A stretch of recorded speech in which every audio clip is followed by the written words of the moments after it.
ছোট ছাদ বাগান তোমাদের সবাইকে দেখাবো। তো চলো, এখানে হচ্ছে আমার শাশুড়ি মা একটা ড্রাগন গাছের ডালা নিয়ে আসছিল, পাশের আন্টি পাশের বাসা থেকে দিছিল। ওটাতেই দেখো ফল আসছে, ফল বলতে ফুল আসছে। হ্যাঁ, তারপরে এই পাশে আছে হচ্ছে তোমার লেবু গাছ, কাগজি লেবু বলে না ওইটা।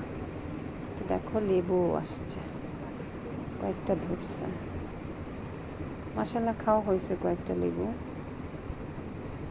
এই দেখো দুটো লেবু, যে নিচে আরও আসছে। তারপর আমাদের গ্রামের বাড়ি থেকে আমিও ছোট একটা ডালা নিয়ে আসছিলাম, সেই ডালাটা এখন 4 বছরে বড় হয়ে গেছে। তো এটাতেও ফুল আসছে, এর থেকে ফল হবে 4-5টা আসছে আর কি। তারপরে দেখো শীত না আসতে না আসতে আমার শাশুড়ি আম্মু তোমার হচ্ছে সিম গাছ লাগাই ফেলছে। দেখো দেখাচ্ছি তোমাদের। ওনারা অবশ্য ছাদ বাগান করতে খুব পছন্দ করে, যে কোনো মৌসুমে সে গাছপালা লাগাইতে পছন্দ করে।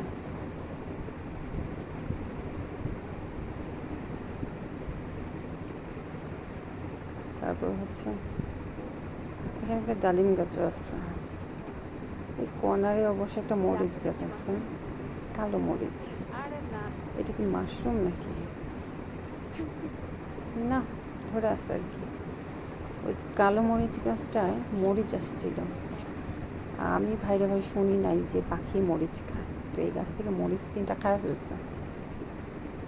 এর পাশে আবার ছোট একটা মরিচ গাছ আছে, এর মধ্যে দেখো মরিচ ধরছে, তোমাদের দেখাচ্ছি। দেখো মাশাআল্লাহ ভালোই মরিচ আসছে।